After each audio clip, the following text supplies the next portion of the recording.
Yes, people, what's happening? Welcome back to the channel and welcome to another Chelsea news video. First things first, guys, make sure you smash the like, subscribe if you're new around here, all that good stuff. And as always, leave your thoughts in the comments below. International break is done, finitoed. Chelsea back in action in a few days. And yeah, there's a little bit of news to go through still. Obviously, not too much to update on the ownership situation, but one or two bits and pieces to dive into. And another player is set to leave the club. Datro Fofana has agreed a loan move to AEK Athens with a £20 million buy option, which is not mandatory. Now, there had been reports that the deal was off because they were looking at a permanent deal. That was reported the other day that it was currently considered off, but obviously they've come to an agreement. Chelsea want to get the player moved on for the season. And Fabrizio Romano confirming this morning that Datro Fofana leaves Chelsea to join AEK Athens on loan deal. Also includes a buy option clause of £20 million, not mandatory, up to AEK Athens next year to decide about it. Fofana has accepted paperwork time now. So obviously Fofana, 21 years of age. We bought him from Mulder in January 2023. Ironically, he was actually someone that Winstanley scouted during his time at Brighton. We never really got to see much of him. He made 4 appearances for the club, and he spent last season half of it on loan at Union Berlin and the other half of it on loan with Burnley in the Premier League. I think he scored 4 goals in 15 appearances for Burnley in the league. But this can't have been part of the plan, surely. Off the back of a fairly decent Premier League loan, 4 in 15 for one of the worst teams in the league is not bad at all. But surely it wasn't part of the plan off the back of a successful loan spell. We could have definitely got something better than that. Surely we could have maybe got a permanent sale. But I think it's one of those where, let's be honest, even if he does really well at Athens, there's no way a Greek side are paying £20 million for a player. I mean, I don't know the ins and outs of the finances of the Greek league, but for me, there's no way that the AEK Athens are going to pay £20 million for Datro Fofana next season. Not a chance. Not a chance. But look, for me, it's one of them where, look, if they do activate that buy clause, or again, if he does well, he plays himself into the shop window, and there's a chance of more teams becoming interested next summer. And I think, look, Chelsea probably will make a profit on him. I think he was signed for around sort of £8-9 million, just under 10. So if he does go for 20, then we've made about a £10 million profit on a player who's made 4 appearances for the club. So from a financial perspective, it's potentially not a bad deal. But I look at Datro Fofana and I just think, like, I'm disappointed that perhaps he wasn't given more of an opportunity. I think he certainly warranted from the limited time that he played. I think it was in the Graham Potter season. I thought he'd done all right. And there was a game against Fulham, I think, at Stamford Bridge. Might be, if my memory serves me right, it might have been Enzo Fernandez's debut where he started that game and he played pretty well, but he was subbed at half-time. I think there was another game early rounds of the Cup where we got hammered by City. I think he came on as a half-time sub and he looked decent. And look, I like Mark Guiu, but you can't tell me that he's worse than Guiu at this point in time. You just can't tell me that because I just refuse to believe it. So it would have been nice to see him get another chance, but I think ultimately it was one of those that was signed with flipping for profit in mind.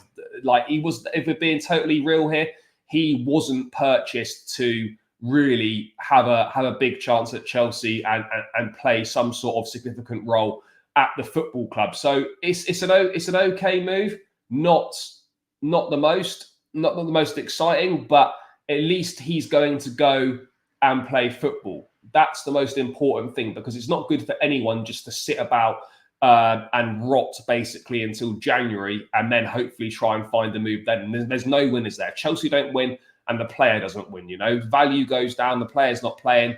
It's a disaster all round. So yeah, Datro Fofana will be joining AEK Athens on a loan deal with an option to buy for £20 million at the end of next season, which, as I said, I think is highly unlikely it gets activated. But let's hope he does well. Let's hope he bangs a few goals in, and then we're in line to get some more suitors to the table next summer and obviously make a profit on this guy. Moving from one player who's found a new home to another one that hasn't, and the clock is ticking. There's an in-depth article released today about the Ben Chilwell situation by Kieran Gill of the Daily Mail.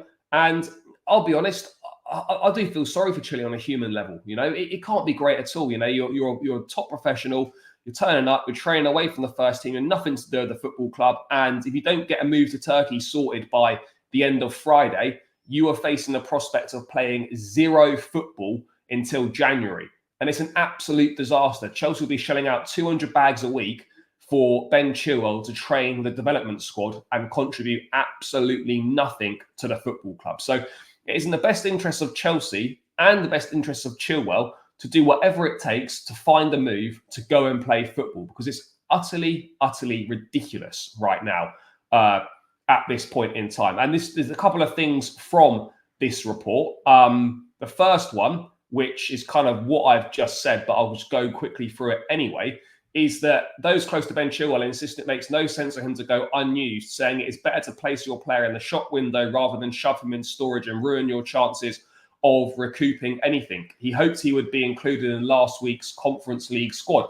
Yeah, am I surprised that Chile wasn't included in the Conference League squad? No, not really, because Maresca's made it very clear that he's not part of the plans and he's not going to play. So that wasn't really a surprise. But they're absolutely right in what they say. It makes no sense for Chilwell to be unused. But when's he going to be used? The Premier League squad's named on Friday. Yes, there's a homegrown quota that needs to be hit. Will he be included in that to tick those boxes? There's a slim chance, but I suspect that he probably won't be. He probably won't be involved in that squad, and that therefore leaves him one opportunity, and that's the Carabao Cup. And that same report was saying that Chilwell would be happy to play in that. So that's maybe what he's holding out for. Ben Chilwell had hoped to be named in the Conference League squad submitted to UEFA last week. Told he was given a heads up they'd be excluding Cole Palmer et al., but was snubbed. Chelsea revealed their Premier League squad this Friday, and Chilwell can help fill homegrown quota, but Enzo Maresca has already insisted those training separately will not play under him. So if Chilwell ends up staying, I honestly can't see a loan move to Turkey materialising in the next 48 hours. But then again, I could be wrong. Something last minute could come through. Maybe a move to Fenerbahce, Galatasaray. Those are the only two teams that are going to be able to realistically afford to pay any sort of percentage of those wages. So we're in a situation now where Chilwell's best bet of playing any football is likely going to be the Carabao Cup. We've got Barrow at Stamford Bridge in a couple of weeks. Like, he could play in that game, but are we really going to be in a situation where Chile's just going to play, one game in the Carabao Cup and then he's back into exile? Or is he doing what a number of these players potentially thought they might do?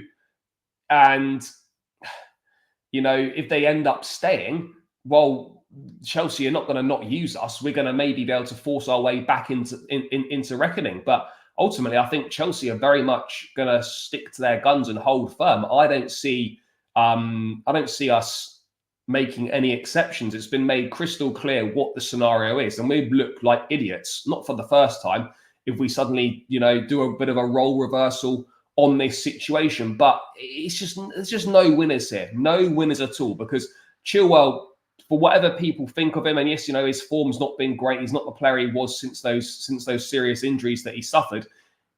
Forget football. Just think about it from a human point of view, how difficult his situation right now is mentally to deal with. It can't be easy at all. You're doing the one thing that you love, you're not able to do, and you're facing the prospect of being, through no fault of your own, just because you're not fancied by the manager, it's not his fault. You are surplus to requirements, and you might not play any football until January. Then from Chelsea's perspective, they're shelling out hundreds of thousands of pounds a week to pay Chilwell to do fuck all.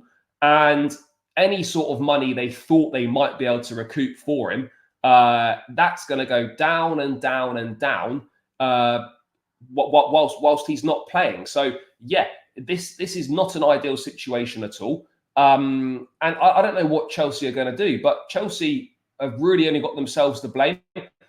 There seems to be very, very few suitors for Ben Chilwell. He was offered, obviously, to Man United. He was offered to. There was some loose talks about a potential move to Brentford, but nothing really materialised from that. Other than that, there was absolutely nothing. No one wanted him, and I just find that. I know he's obviously not what he used to be, but I just find that an odd one, that literally no one seemingly wanted Ben Chilwell. It's kind of a mad one, But it needs to be resolved. I don't think it's going to be resolved by Friday. So Chelsea are now in a situation where it's just a bit of a mess. I don't know who Chilwell's training with. A lot of the bomb squad have left. I don't know who he's training with. Don't know what he's doing.